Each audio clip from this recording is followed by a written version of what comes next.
Okay, so next जो हम लोग का डेरिवेशन है electric field due to hollow sphere, है ना। और स्पेसिफिकेशंस एक बार पढ़ते हैं, राइट। चलिए एज ए एग्जांपल ही लिखते हैं हम लोग। Electric field due to a hollow sphere having surface charge density, हाँ सिग्मा दे रखा है, क्यू बाई ए, यूनिफॉर्म बता रखा है, and radius r at a distance r from centre, r greater than r which is outside, और दूसरा जो r less than r inside. Now चलिए इससे रिलेटेड अगर हम लोग ड्रॉ करें, और मैं लिख रहा हूं कि एक हॉलो स्फीयर हम लोग मानते हैं, है ना, और से कि पहला ही केस जो दे रखा है उसी को हम लोग लेके चलें कि आर ग्रेटर देन आर है, मतलब आउटसाइड, राइट। तो इस चीज को करने के लिए अगर हम लोग से कि ये सेंटर है, ये चलिए आपका रेडियस है, और इस तरीके से अगर हम लोग लिखें, है ना, रेडियस है, और चलिए इधर हम लोग कोई पॉइंट मानते हैं कि दिस इज पी, राइट, जिसकी डिस्टेंस सेंटर से अपने को आर बता रखा है ना। तो पहला केस ये। अब देखो बात ऐसा आता है कि जो हमें लिखना है हॉलो स्फीयर के लिए, और अगर पार्टिकुलरली इलेक्ट्रिक फील्ड की बात करी जाए तो इसको लिखने का जो आसान तरीका है और जो हमारे लिए यूज भी होता है वो गॉस थ्योरम ही है ना। बट फिलहाल मैं इसको डिस्कस करने वाला हूँ एलिमेंट्री मेथड से। क्यों? क्योंकि उसकी ज़रूरत जो है ना वो एक बोलिए कि तरीका है, और उसका यूज हर करीब करीब चैप्टर में हो जाता है, या जब भी आपको हॉलो स्फीयर डील करना होगा। क्या है, अभी हम लोग हॉलो स्फीयर डील कर रहे हैं चार्ज के हिसाब से, या बोल लीजिए इलेक्ट्रिक फील्ड के लिए। आपको हॉलो स्फीयर ही डील करना पड़ सकता है मास के हिसाब से, आपको हॉलो स्फीयर और भी बहुत सारी physical property, moment of inertia आप करे भी होंगे या आएगा भी, है ना। तो ऐसा जब काम करते हैं तो ध्यान रखिए एलिमेंट जो है, मतलब ये हॉलो स्फीयर को हम लोग कैसे बना सकते हैं, और वो भी ऐसा जिसके बारे में हमें जानकारी हो, स्टैंडर्ड हो। हाँ, तो हॉलो स्फीयर को हम लोग कैसे कंस्ट्रक्ट करते हैं और कैसे यूज करते हैं पहले भी बताए हैं, बट फिलहाल हम लोग दोबारा करते हैं। क्या करा जाएगा कि जब भी आपको ऐसा करना होता है तो हम लोग थीटा पर जाकर और डी थीटा का एक एलिमेंट कंसीडर करते हैं, हाँ, और आप इसको रिंग बनाइए, ये हाँ, और बोल रहे हैं कि अगर आप इसको पूरे को ध्यान देंगे तो ये आपका रिंग ही बनेगा।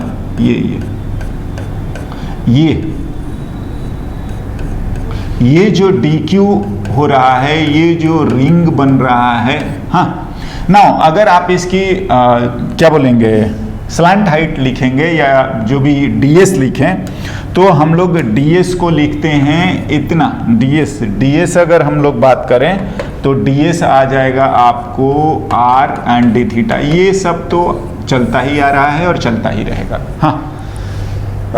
देखिए बात ऐसा है, अब देखो अगर हम लोग ये रिंग कंसीडर कर रहे हैं तो इस रिंग के लिए ये जो लोकेशन है P वो एक एक्सियल पॉइंट हो गया, नहीं है एक्सिस पर लिखने वाली बात है। तो से कि अगर यहाँ से इस रिंग से इसका डिस्टेंस x है, हाँ, और या आप a मान सकते हो या a लिख लेते हैं हम लोग, है ना, a है। और इस रिंग का अगर हम लोग यहां से डिस्टेंस लिखे हैं तो वो r है, बिल्कुल जो दिया गया है।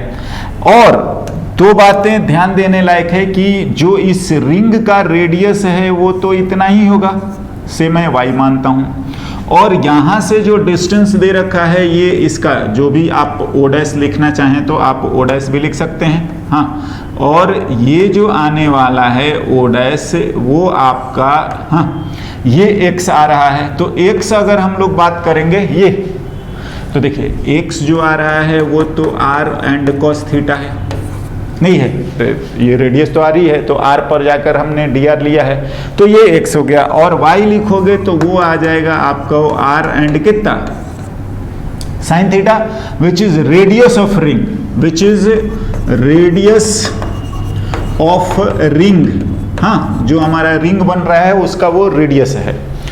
अब देखिए बात क्या करना है कि हमें जो DE लिखना है वो लिखना है रिंग का, और वो आ रहा है एक्सियल पॉइंट पर के क्यू ए जो भी डिस्टेंस है upon a square, distance A square और आर स्क्वायर मतलब वाई स्क्वायर का पावर 3/2। और ये जो हम लोगों ने लिख रखा है ये रिंग के कहाँ लिख रखा है, एक्सिस पर, राइट। तो ये होता है और हम लोगों ने बनाया रिंग और ये ऐसा लिख दिया ना।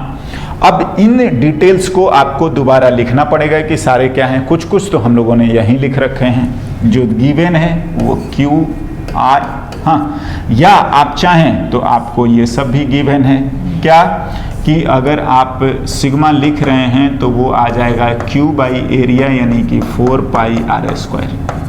हाँ, नाउ अगर हम लोग डी क्यू लिखने की कोशिश करेंगे तो डी क्यू जो आ जाएगा हमारा सिग्मा इंटू डी ए, और एरिया अगर आप रिंग का बात करेंगे तो एरिया आ जाएगा 2 पाई और उसका सरकमफेरेंस यानी कि वाई और उसकी थिकनेस यानी कि डी एस। हाँ, तो ये तमाम चीज़ें आप यूज़ करिए जो भी दिया है। ध्यान ये रखना है कि सबको हम लोग कन्वर्ट करके लेके आ जाएंगे आपका किस में, थीटा में। नाउ अगर मैं ए की भी बात करूं तो ए जो आ रहा है वो हमारा जो आ रहा है ए, ये पूरे आर में से x minus r minus x आ रहा है, या मैं ऐसे लिख देता हूं r minus r and cos theta. हाँ जी, हम लोगों ने लिख रखा है x जो है आर कॉस थीटा है। तो ये देखिए ये स्पेसिफिकेशंस यूज करके हम थीटा में सबको कन्वर्ट कर सकते हैं और करके देखते हैं। नाउ अगर हम लोग इंटीग्रेट कर देंगे तो ये आपको ई मिल जाएगा। हाँ, और ऐसे इंटीग्रेट कर दीजिए। इस टर्म को वापस लिखते हैं। देखिए अगर हम लोग एक्सिस की बात कर रहे हैं रिंग का, डी रिंग जो है हम लोग लिख रहे हैं, हाँ, रिंग, और उसके एक्सिस पर अगर हम लोग इंटीग्रेट कर दे रहे हैं तो हमारा आ जा रहा है के d q a by a square plus y square whole to the power 3/2। एक बार चेक कर लीजिए, होल टू द पावर 3/2 है। नाउ जो चीजें हैं उनको भी हम लोग लिखते हैं, क्या क्या है जो हमारा, ठीक है ना, इसको इंटीग्रेट करना है। जो हमारा डी क्यू है वो सिग्मा इंटू डी ए है, और डी ए जो आया है वो आपका 2 pi Y into d S है, और y जो है वो आपका r साइन थीटा है, डी एस आर, हाँ, आ जाएगा r इंटू डी थीटा है। थोड़ा टर्म बड़ा आ रहा है लेकिन ये है ना, और बहुत सही मेथड है। बोल लीजिए कि इस मेथड से यूज करेंगे तो हमारे सारे सवाल सॉल्व होते हैं। खैर ए की बात करेंगे तो वो ए जो आ रहा है वो r माइनस आर एंड ये कॉस थीटा आ रहा है। मैंने सारी वैल्यू को लिख लिया है और यहाँ लिखते हैं कि d q sigma into 2 pi y is r sine theta, आइए, इंटू डी एस यानी कि r d theta, into a is r minus r and cos theta, हाँ, upon a square r minus r cos theta का whole square plus r and sine theta का whole square and whole to the power 3/2। हाँ जी, देखिए अगर आप इसको ध्यान से देखेंगे तो ये पूरा का पूरा जो अपना टर्म है वो थीटा में कन्वर्ट हो चुका है। Only variable is theta. हमारा कैपिटल आर और स्मॉल आर तो फिक्स हो गया ना, जो भी लोकेशन दे दिया है फिक्स है, और आर तो ऑलरेडी रेडियस है। नाउ अब अगर आप ध्यान से देखेंगे तो हमें जो ये इंटीग्रेशन करना है, हाँ, ये इंटीग्रेशन हमारा स्टार्टिंग फ्रॉम 0 से लेकर और पाई जाएंगे, ये हाँ, यहाँ से लेकर थीटा की वैल्यू जो है वो आपका थीटा की वैल्यू 0 से लेकर और थीटा की वैल्यू जो है वो आपका पाई तक, हाँ, थीटा की वैल्यू 0 से लेकर और थीटा की वैल्यू कहाँ, पाई तक। तो अगर आप ऐसे जाएंगे कहाँ से कहाँ, 0 से लेकर पाई तक, तो ये आपका पूरा कवर हो गया। और पता है ये आपको आता इतना है, इंटीग्रेशन तो नहीं करने वाले, ये आएगा इतना। देखिए जिसको इंटीग्रेशन आता है कर सकते हैं, ठीक है ना, नहीं आता है मत करिए, कोई दिक्कत नहीं है, आंसर याद रखिए, प्रूफ जो है आ जाएगा। इस बार ऐसा इंटीग्रेशन आ रहा है, एलिमेंट लेने पर हर कैलकुलेशन इतना टेढ़ा मेढ़ा नहीं आता, ठीक है, एलिमेंट हमारा रिंग ही रहेगा ना। बात आता है क्या कि आउटसाइड के लिए हो गया, अगर आप ये काम करेंगे ध्यान से, ये 0 से पाई कर देंगे ना तो ये आ जाएगा r जब ग्रेटर देन हो जाएगा r से, दैट इज थीटा इनिशियल 0 से लेकर थीटा फाइनल पाई हो जाएगा। हाँ, और सॉरी ये जब आएगा तो ये वैल्यू इतनी आएगी, इसके लिए अगर हम लोग लिखेंगे तो ये वैल्यू जो आएगी वो न्यूमेरिकल वैल्यू इतना आएगा k/r²। हाँ ये आएगा बाहर हो तो। नाउ अगर आप इसी इंटीग्रेशन को अगर हम लोग इसके लिए जब लिखेंगे कि दूसरा जो है ना r छोटा हो जाए r से, दैट इज इनसाइड, तो आप एक बार तो पहले समझें कि जो हमारा लिमिट है वो कैसे होने वाला है।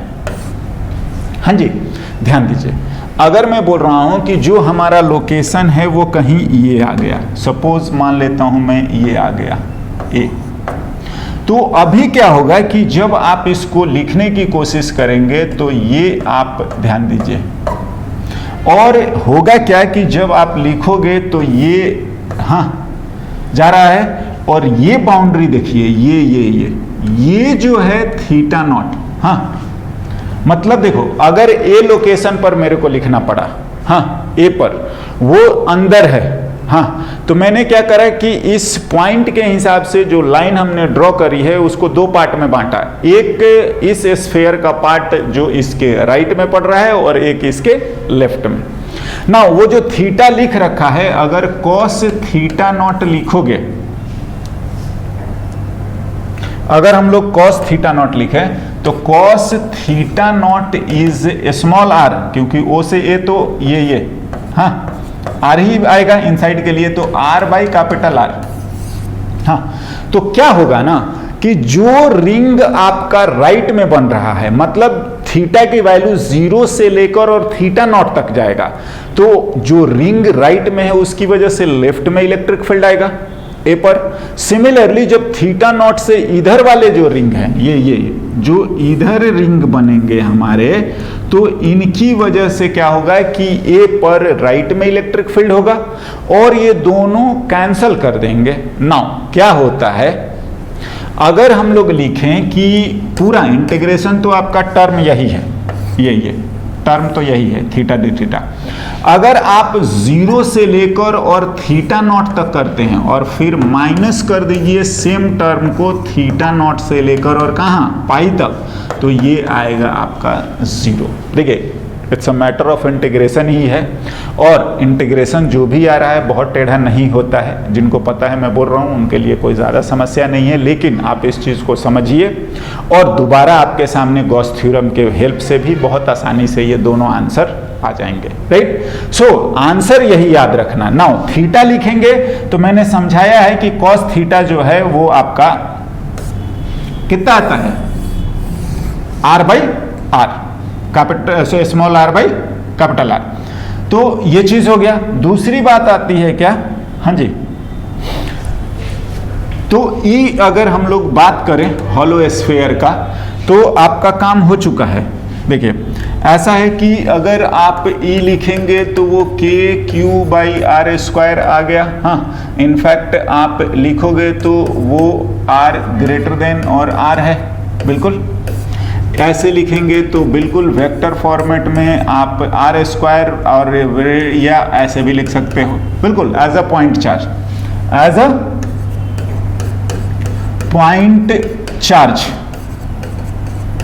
हाँ एट व्हाट सेंटर, बाहर के लिए तो बिल्कुल ऐसा ही बिहेव कर रहा है, राइट।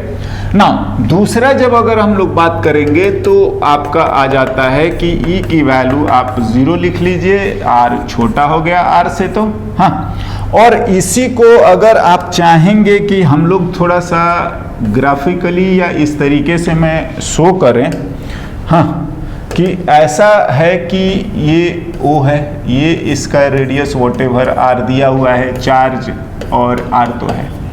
तो अगर आप इसके अकॉर्डिंग हम लोग थोड़ा सा ग्राफिकली ड्रॉ करें और इलेक्ट्रिक फील्ड को लिखें, तो ध्यान से, जब तक ये डिस्टेंस आपका R तक है, यही R है हमारा, हाँ, तब तक तो आपका बोल रहा है कि इलेक्ट्रिक फील्ड 0 आएगा, ये 0, और उसके बाद ये ऐसा इनवर्सली प्रोपोर्शनल टू R²। हाँ, नाउ तो ये जो चीज चलता है, ये आई होप ग्राफ में कोई दिक्कत नहीं है, ये एक ग्राफिकली, अगर ये प्लस रहा तो हम लोग ऐसा मानते हैं, अगर माइनस होगा तो इसी चीज को नीचे ड्रॉ कर देंगे। हाँ बिल्कुल। नाउ द थिंग इज कि इसी बात को अगर आपको स्फीयर में ड्रॉ करना है तो हम लोग इस तरीके से ड्रॉ करते हैं, मतलब ये सारी लाइनें आप ऐसे ड्रॉ करेंगे कि वो सेंटर से ही आ रहा है, लेकिन आप अंदर में दिखाएंगे नहीं, मतलब मैं जो डॉटेड लिख रहा हूं ये सब नहीं दिखाइएगा। क्यों? क्योंकि इनसाइड में 0। बिल्कुल। देखिए हो क्या रहा है, ये ड्रॉ करना, नो डाउट हम मैग्नीट्यूड को ग्राफिकली ड्रॉ करे हैं, ये जो ड्रॉ करा गया है ये आपका इलेक्ट्रिक फील्ड के डायरेक्शन को ड्रॉ करा जा रहा है, हम लोग जिसको बोलते हैं इलेक्ट्रिक लाइंस ऑफ फोर्स। हाँ, तो वो डायरेक्शनली बता रहा है, ये आपका मैग्नीट्यूड को हम लोगों ने ग्राफ पे ड्रॉ करा है। हाँ, और ये मैथमेटिकली उन्हीं चीज़ों को लिख रखा है, right. So by this way hollow sphere को हम लोग समझें और लिख सकते हैं। दूसरा, मैं वापस से बोल रहा हूँ कि गॉस थ्योरम से केवल हम इलेक्ट्रिक फील्ड वाला कंसेप्ट यूज कर सकते हैं या लिख लेंगे, आसान होता है, बट एलिमेंट्री मेथड, मतलब जो रिंग हम कंसीडर कर रहे हैं उससे हर बार हॉलो स्फीयर बनेगा, चाहे आपका चार्ज की एनालिसिस हो, हाँ, इलेक्ट्रिक फील्ड की हो, किसी भी पोटेंशियल की चलेगी, और भी जो भी आता है, या मैं बोल रहा हूँ कि हम लोग कर चुके हैं क्या क्या। अगर लिखेंगे सेंटर ऑफ मास में भी मास का कैलकुलेशन, ग्रेविटेशन में भी आता है फील्ड वगैरह, एज वेल एज अगर आप क्या बोलिएगा मोमेंट ऑफ इनर्शिया वगैरह, तो जब भी आपका हॉलो स्फीयर है, प्रॉपर्टी एनालाइज कर रहे हैं, तो आपको एलिमेंट ये जरूरी है। हाँ चलिए, नाउ हम कुछ इसके एप्लीकेशंस जो हैं उस पर भी बात करते हैं। ओके,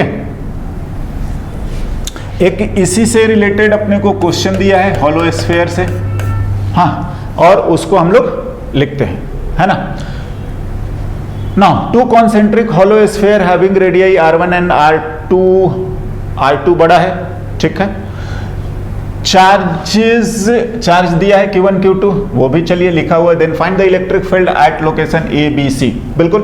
चलिए अगर हम लोग इसको देखें और बात करें, हाँ, बोला जा रहा है इसी को अंदर वाले को 1 और बाहर वाले को हम लोग 2 लिख ले रहे हैं। नाउ अगर आप लोकेशन A की बात करेंगे तो नो डाउट कुछ और नहीं लिखना है, हमें तो ऐसे ही बात लिखनी है, E1 एंड प्लस क्या E2। तो अगर A की बात करी जाए तो E1 को लिखोगे तो ये आउटसाइड है और ये भी आउट है। हाँ, क्या A के लिए लिखेंगे तो 1 के भी वो बाहर का लोकेशन है और 2 के लिए भी बाहर का लोकेशन है, और अगर आप लिखें तो E1 भी रेडियली आउटवर्ड और E2 भी रेडियली आउटवर्ड, हाँ बिल्कुल, और ऐड हो जाएंगे E1 प्लस क्या E2, है ना। तो अगर ऐसा लिखेंगे तो ये Q1 बाई O से A लिखना है तो वही लिख लो, स्क्वायर लिख लीजिए, प्लस KQ2 बाई O से स्क्वायर लिख लीजिए, हो गया। अगर आप इतना समझ रहे हैं तो बढ़िया, दोनों के आउट हैं, दोनों के आउट में लिख दीजिए। इलेक्ट्रिक फील्ड जो है वेक्टरली ऐड करते हैं, वेक्टरली ऐड कर दिया, हाँ ठीक है, कोई दिक्कत नहीं। नाउ अगर आपको यही बोल दे कि नहीं आप बाकायदा वेक्टर फॉर्मेट में ही लिखिए तो कोई बात नहीं, ये भी लिख देंगे, हाँ, कि दोनों चार्जेस जुड़ रहे हैं, बिल्कुल। OA का आप चाहे तो क्यूब लिख लो और यहाँ पर OA वेक्टर ही, सॉरी, है ना, OA वेक्टर लिख लेते हैं, तो ऐसा हम लोग कर सकते हैं, कोई दिक्कत नहीं है। हाँ, तो ये वेक्टरली भी लिख सकते हैं। ध्यान ये रखना है कि लोकेशन, कौन सा लोकेशन किसके लिए कैसा बिहेव कर रहा है, राइट। नाउ अगर हम लोग बी की बात करें, देख लीजिए, बी अगर बात करोगे तो वो 2 के अंदर है और 1 के बाहर है, तो काम हो जाएगा क्या? अगर हम लोग जो भी है 2 लिख रहे हैं या बी लिख रहे हैं, तो आप ऐसा लिखिए कि ये 1, अगेन बोलेंगे कि ये होना तो वेक्टर सम ही है, तो ये 1 के तो आउट आ रहा है और 2 के इन आ रहा है, तो आउट में तो कोई दिक्कत नहीं है, बी है तो बी लिखिए। और ये आ जा रहा है आपका, सॉरी ये सब तो होगा नहीं, इन का मतलब 0, तो दिस एम्प्लाइज की ई बी आपका सिंपल केवल 1 की वजह से ही आएगा। अगर आपको वेक्टर में लिखना ही है, हाँ, तो आप यहाँ वेक्टर लगा के यहाँ पर यूनिट वेक्टर भी लिख सकते हैं। मैग्नीट्यूड लिखा ही है, तो हम लोग इस तरीके से वेक्टरली बहुत आसानी से रिप्रेजेंट कर सकते हैं, राइट। नाउ जो अपने को लोकेशन दिखाया जा रहा है सी, तो मेरे ख्याल से अब हम इस बात को समझ चुके होंगे क्या, कि जो सी वाला लोकेशन है वो हमारे लिए, हाँ, दोनों ही स्फीयर के लिए जो है वो E1 एंड E2, हाँ, तो ये दोनों के ही जो भी वेक्टरली लिख रहे हैं तो हम लोग वेक्टरली ही ऐड करेंगे, बिल्कुल। तो अगर बात करोगे तो इसके भी इन है और इसका भी क्या है, इन है, तो अगर EC हम लोग लिखें तो EC ये भी 0 और ये भी क्या, 0 है ना, 0, यस, तो बस 0 दोनों के अंदर है, हाँ। तो इस तरीके से C वाले लोकेशन पर जो आएगा वो अपना क्या आ जाएगा, 0, है ना। नाउ नेक्स्ट, इसका और भी एप्लीकेशंस तो आएगा ही, दोनों कॉम्बिनेशंस भी आ सकते हैं या डिफरेंट ज्योमेट्री, हम लोगों ने सुपरपोजिशन पढ़ा ही है, बट फिलहाल हमारा जो ध्यान है या जो काम है वो हॉलो स्फीयर का। नेक्स्ट हमारा जो आएगा वो स्टैंडर्ड जो है वो आपका solid sphere, okay. So next हम लोग सॉलिड स्फीयर पे आते हैं।